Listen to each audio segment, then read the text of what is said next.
விஜன் view பார்வையாளர்களுக்கு வணக்கம். இன்று நம்முடன் நாம் தமிழர் கட்சியின் இளைஞர் பாசறையை சேர்ந்த சீமா கண்ணன் அவர்களை சந்தித்து அவர்களுடைய கருத்துக்களை நாம் கேட்டறிவோம். வணக்கம் ஐயா. வணக்கம். விஜன் வியூ அடுத்த தலைமுறை பார்வையாளர்களுக்கு வணக்கம்.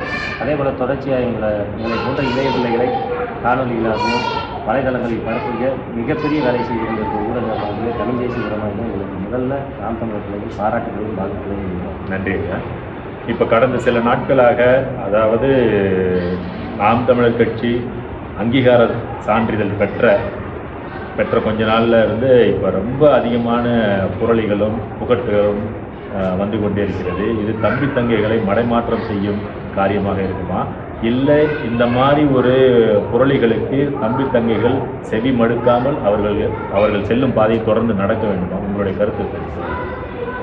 அண்ணன் அவர்களுக்கு இப்போ நாங்கள் அங்கீகாரம் பெற்ற பிறகுதான் எங்கள் மீது விமர்சனங்களும் கேள்விகளும் கிண்டல்களும் வருதுன்னு அண்ணன் அவங்க சொல்கிறீங்க. இதில் ஒரு சின்ன திருத்தம்னா, அண்ணன் சீமான் அவர்கள் என் மக்கள் ஈழத்தில் 2 லட்சம் பேர் எப்பொழுது செத்து விழுந்தார்களோ அப்போ பேச ஆரம்பித்த காலங்களில் இருந்து விமர்சன கருத்துக்களும் கேலிகளும் கிண்டல்களும் நகைச்சுவைகளும் நாம் தமிழர் இவங்கெல்லாம் என்ன தமிழ் தேசியமாக என்று ஏகவசனங்களையும் எல்லாத்தையும் கடந்து தான் நாம் தமிழர்கள் பிள்ளைகள் நிற்கிறோம். நீங்கள் சொல்கிறீங்க மடைமாற்றம் செய்யலாம். இது மடைமாற்றம் செய்கிறதுக்கு நாம் தமிழர் ஒன்றும் வாய்க்காலில் வெட்டி திருப்புகிற, வயல்வெளியில் வெட்டி திருப்புகிற மடை ஓடை கிடையாது. நாங்கள் இலக்கை நோக்கி ஓடுகிற புலிகள். அண்ணன் செந்தமன் சீமான் அவர்களின் வழிகாட்டுதலில் தமிழ் தேசிய பயணத்தில் பயணிக்கிற புலிகள். எங்களை அப்படித்தான் எங்கள் அண்ணன் சீமான் அண்ணன் வளர்க்குறாரு. அதனால் இந்த விமர்சன கருத்துக்கள் இதற்கெல்லாம் நாங்கள் பெருசாக எடுத்துக்கிறது.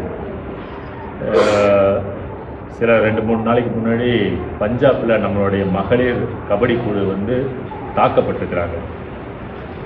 ஆனால் இன்று நம்ம தமிழ்நாட்டில் விளையாட்டுத்துறை அமைச்சராகவும் துணை முதலமைச்சராகவும் ஒரு அதிகார மிக்க ஒரு நபராக இருக்கக்கூடிய உதயநிதி ஸ்டாலின் அவர்களோ முதல்வர் அவர்களோ இதுவரை எந்த எதிர்ப்பும் பதிவு செய்யாமல் இருக்கிறார்கள்.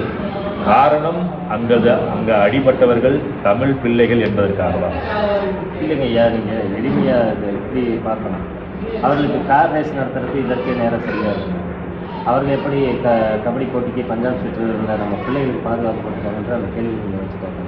இவர்கள் தொடர்ச்சியாக, அதாவது உங்களிடம் நாங்கள் வைக்கிற ஒரே கேள்வி தான், ஒரு பிள்ளையை அடித்தால் அப்பனுக்கு தான் வலிக்கும், அடுத்தவனுக்கு வலிக்காது.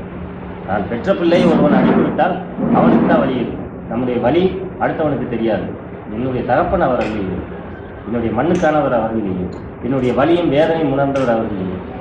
சாதாரண விளையாட்டுத்துறை அமைச்சராக இருக்கிறவர், விளையாட்டுத்துறை சாதாரண பொழுதுபோக்கு ஒரு விளையாட்டு, உடல் திறன் பெறுவதற்காக நாங்கள் விளையாடுகிற விளையாட்டு. அந்த விளையாட்டு போட்டியில் கூட ஒரு தமிழன் வேறு மாநிலத்துக்கு சென்று அடி வாங்கி வருகிறான். அதை கண்டிக்க கூட ஒரு துப்பற்ற ஒரு அரசை அமைத்து நான் முதல்வராக பதவியேற்று வீரப்பிரமாணம் செய்து என் மக்களை காக்கிறேன் என்று சொல்வது எவ்வளவு கேவலமான விஷயம். இவற்றை போய் கண்டன குரல் எழுப்புங்க நம்ம கேட்டுட்டு இருக்கிற நம்ம எவ்வளவு முட்டாள்தனமான வேலையை செஞ்சு. கண்டன குரல் அவர்கிட்ட நம்ம ஆதங்கத்தை கேட்கல, உரிமையை கேட்குறோம். ஒரு அரசாங்கம் தான் இதை கேட்கணும். அப்போ அவங்க செய்யலைன்றப்ப அதை நம்ம கேட்குறோம். இது ஐயா, ஒரு விளையாட்டுத்துறைக்கு ஒரு அமைச்சர் இருக்கார் தமிழக மண்ணில். விளையாட்டுத்துறைக்கு ஒரு அமைச்சர் இருக்கார். அந்த அமைச்சர் விளையாட்டுத்துறையிலிருந்து இங்கு தமிழகத்திலிருந்து செல்கிற கபடி குழு யார்? அந்த கபடி வீராங்கனை பெண்களாக செல்கிறார். ஆண்கள் சென்றிருந்தால் கூட பரவாயில்ல, பெண் பிள்ளைகள் செல்றாங்க. அப்பொழுது இவர்களுக்கு அந்த புள்ளி விவரங்கள்லாம் தெரியாதா? என் பிள்ளைகள் அங்கே செல்கிறார்கள், அவருக்கு உண்டான பாதுகாப்பை கொடுங்கள் என்று ஒரு பஞ்சாபின் அதே விளையாட்டுத்துறை அமைச்சருக்கு இவர்கள் தகவல் கடத்த முடியாதா? இதே ஐயா உதயநிதி அவர்களே அன்பு மகன் இன்பநிதி அவர்கள் கபடி போட்டியில் பங்கேற்று கபடி போட்டிற்காக பஞ்சாபிற்கு சென்றிருந்து அங்கு பஞ்சாப் போட்டியில் பஞ்சாபியருக்கும் தமிழருக்குமான சண்டை நடந்து அதில் இவர் அடிபட்டிருந்தா ஐயா ஸ்டாலின் அவர்கள் அமைதியாக விட்டுருப்பாங்களா? ஒரு சின்ன குறுக்கீடு, நிச்சயமா இன்பநிதியை அந்த போட்டியில் கையை கூட பிடிக்கக்கூடாதுன்னு சொல்லிட்டு இருப்பாங்க. இல்லை, அவருக்கு ஒரு சிறு நெகக்கீரல் பட்டிருந்தா இல்லைங்க, விளையாட்டாவே போய் பிடிக்கக்கூடாது சொல்லுவாங்க. அதே போல ஐயா இவருடைய தாத்தாவாக இருக்கிற ஐயா கலைஞர் அவர்கள் சொன்னாங்கல்ல, திகார் சிறைக்கு அக்கா கனிமொழி சென்ற பொழுது, திகார் சிறையில் அக்கா கனிமொழி இருந்த பொழுது ஒரு பூவை கொண்டு போய் ஒரு சிறையில் அடைத்திட்டாங்க, ஒரு பூ போல என் மகள் கசங்கி கொண்டு இருக்கிறார். அப்போ உங்களுடைய மகள் என்றால் எவ்வளவு உங்களுக்கு கண்ணீர் வருகிறது. வாக்கு பெற்று அவர்களுடைய வரிப்பணத்தை பெற்று நீங்கள் அவர்களிடத்திலே வாழ்வாதாரத்தை பெற்று உயர்ந்த பதவியில் இருக்கும்போது சொந்த பிள்ளைகளை, சொந்த நாட்டு மக்களை அடிக்கிற பொழுது ஒரு கண்ணீர் கூட வடிக்காத, ஒரு கண்டன குரல் கூட எழுப்பாத இந்த முதல்வர் எங்களுக்கு எதற்கு என்றுதான் இந்த பிள்ளைகள் கேள்வி. தொடர்ந்து ஈவே ராமசாமியை பற்றி இங்கே தொடர்ந்து ஒரு தாக்குதல் போயிட்டு இருக்குது. உங்களால் முடிஞ்சால் அங்கே போய் தேர்தலை எதிர்கொண்டு பாருங்கள். அங்கே அந்த களத்தில் உங்களால் போய் நிற்க கூட முடியாது, அங்கே வந்து பொதுமக்களை உங்களால் சந்திக்க முடியாது அப்படிலாம் ஒரு சவால் விட்டாங்க. ஆனால் களத்தில் அப்படி எந்த விதமான பாதிப்பும் இல்லை. நீங்கள் களத்தில் தொடர்ந்து களமாடிக்கிட்டு இருக்கீங்க. எப்படி இருக்குது உங்களுக்கு? ஆனால் இது எப்படி இருக்குதுன்னா, ஒருவன் வீட்டை பூட்டிக் கொண்டு வீட்டுக்குள்ளே அமர்ந்து கொண்டு எவனை என்கிட்ட சண்டைக்கு வந்துடாது, அங்கேருந்து சண்டைக்கு வராங்க இங்கே வராங்க என்று ஒரு விளையாட்டுத்தனமாக அற்பத்தனமாக ஒரு வேலை செய்வோம் பார்த்தீங்களா, அதைத்தான் திமுக செய்து கொண்டது. அண்ணன் சீமான் அவர்கள் வைத்த கேள்விக்கு இன்று வரை பதில் இல்லை. தொடர்ச்சியாக பெரியாரிய சித்தாந்தத்துக்கு என்ன பதில்? நாணம் மடம் பயிர்ப்பு நாங்கள் கேட்குறோம், எங்கள் அண்ணன் கேட்கலான கேட்டு எங்கள் அண்ணனுக்கு தொண்டை வெளி முழுக்க ரத்தமாக வந்து விட்டது. இந்த திராவிட கூட்டத்திடம் கட்டி நாங்கள் கேட்கிறோம் கேள்வி. நாணம் மடம் பயிர்ப்பு ஒரு பெண்மையின் அழகு. அதற்கு ஐயா பெரியார் அவர்கள் மேடையில் பேசியது என்ன தெரியுமா? நாணம் படம் பயிர்ப்பு. பயிர்ப்பு என்றால் என்ன அர்த்தம் என்று தெரியுமா முட்டா மக்களே? பயிர்ப்புன்னா குளிக்காம இரு, துணி அறமுறையா போடு, இதை சொல்லி வச்சுட்டு போயிருக்கான். இந்த காட்டு முராண்டி மொழியான தமிழை ஏன் படிக்கிறீங்கன்னு கேட்டவர். ஆனால் உண்மையில் சுத்த தமிழில், தாய்மொழி தூய தமிழில் பயிர்ப்பு என்றால் என்ன அர்த்தம் தெரியுமாங்க ஐயா? பயிர்ப்பு என்றால் உனக்கு வருகிற கொள்ளைகளையும் பயகுணத்தையும் துரத்தி விட்டு அதற்கு நேரெதிராக நின்று போராடக்கூடிய சண்டை வலிமை உள்ள பெண்ணாக நீ இரு. பெண்ணுக்கு ஒரு வீரத்தை ஊட்டிய பெயர் பயிர்ப்பு. அதற்கு இவர் சொன்ன பதில் அர்த்தம். இவரை போய் எங்களை பெரியாரின் பெண்மையின் வாதியின் பெண்களின் பெண்ணடிமைத்தனத்தை உயர்த்தி பிடித்தவர், அவர்களை பெண் அடிமைத்தனத்திலிருந்து மீட்டெடுத்தவர் என்ன ஏற்றுக்கன்னு சொன்னால் நாங்கள் எப்படி ஏற்றுக்க முடியும்? அந்த கேள்வியை தானே நாங்கள் வைக்கிறோம். இந்த கேள்விகளுக்கெல்லாம் நீங்கள் ஒரு மேடையை போட்டு பேசுங்களேன். இதே ஈரோடு இடைத்தேர்தலில் உள்ளே வந்து விட்டால் சீமான் காலை வைத்து விட்டார், மேடை போட்டு விட்டார், பெரியாரை பேசிவிட்டார். என்ன பண்ணிட்ட?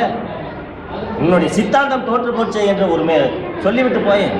சித்தாந்தம் தோற்றுவிட்டது. இது திராவிடர்களின் பூமி அல்ல, அது தமிழர்களுக்கான பூமி.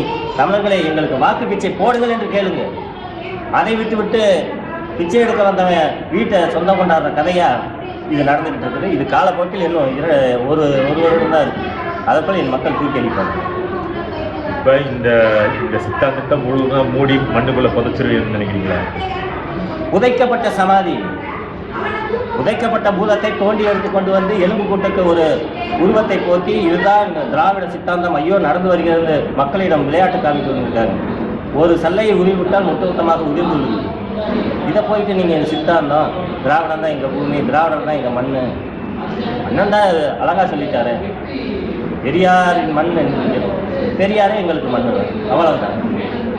எப்போ வாழவே முடியாதுன்ற ஒரு சூழ்நிலை வரும்போது மக்கள் புரட்சி வெடிக்கும்னு சொல்லுவாங்க.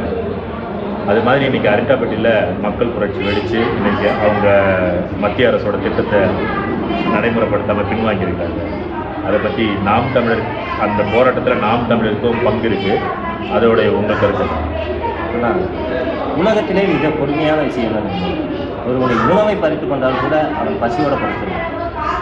பசியோட ஒரு நேரம் படுத்துவான், அடுத்த நேரம் அவனுக்கான உணவை தேடி அவன். ஆனால் அடுத்தவன் உழைப்பை திருடுவது என்பது எவ்வளவு பெரிய கொடூரமான குற்றம். அந்த கொடூரமான குற்றத்தை செய்தவர் தான் இந்த தமிழக முதல்வர். மேடையில் ஐயா பேசுகிறாங்க, அரிட்டாப்பட்டியில் நாம் போராடி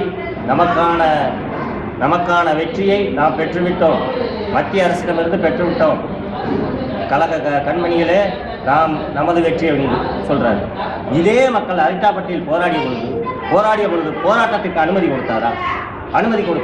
டங்ஷன் துறைமுகம் இங்கே வரப்போகிறது, மக்களை கவனமாக இருங்கள் என்று திமுக எத்தனை காலம் போராடியது? அதில் இந்த திமுக ஒன்றிய பொறுப்பாளர்கள் எங்கேயாவது போனாங்களா? மாவட்ட பொறுப்பாளர்கள், அமைச்சர் பெருமக்கள் இல்லை. இந்த மண்ணையை உயிருக்கு மேலாக நேசிக்கிற அன்று போராடி கொண்டிருந்த பொழுது உங்களுக்காக நான் நிற்கிறேன், போராட்டம் செய்யாதீங்க, எல்லா வேலையை பாருங்க, இந்த சுரங்கம் வராது. ஒற்றை வார்த்தை சொல்வதற்கு அவருக்கு என்ன இருக்குது? எல்லா மக்களும் வேலை வெட்டியை விட்டுவிட்டு, தன்னுடைய உழைப்பை விட்டுவிட்டு, தன் பிள்ளை குட்டிகளை கவனிக்காமல் சொந்த கிராமத்து மக்கள் எல்லாம் தெருவில் சாரசாரையாக சென்ற பிறகு அந்த போராட்டம் வெற்றி அடைந்தது. அது மக்களின் வெற்றி. அண்ணன் சீமான் அவர்களின் உயரிய குணத்தை இந்த இடத்துல தான் எல்லாரும் பார்க்கணும். எல்லா அரசியல் தலைவர் பெருமக்களும் அவர் விட்ட அறிக்கையில் பாருங்க, இது என்னுடைய வெற்றி என்று ஒரு இடத்தில் கூட பதிவு செய்யலை. நாம் தமிழரும் போராடினோம் என்று கூட சொல்லலை. இது மக்களுக்கான வெற்றி, மக்கள் புரட்சியின் வெற்றி, அப்படி என்று தான் பதிவு செய்திருக்காரு. மக்கள் வெற்றி பெற்றாங்க, மக்கள் தான் வெற்றி பெற்றாங்கன்னு சொல்றதுக்கு என்ன இருக்குது? ஏதான் நம்ம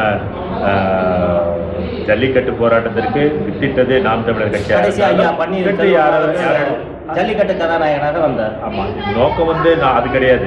நோக்கம் வந்து விதைப்பது தான் நம்மளுக்கு நோக்கம். அதை அறுவடை செய்வது யார் வேணாலும் உணவு அறந்துக்கிட்டு எளிமையாக நான் சொன்னாங்க.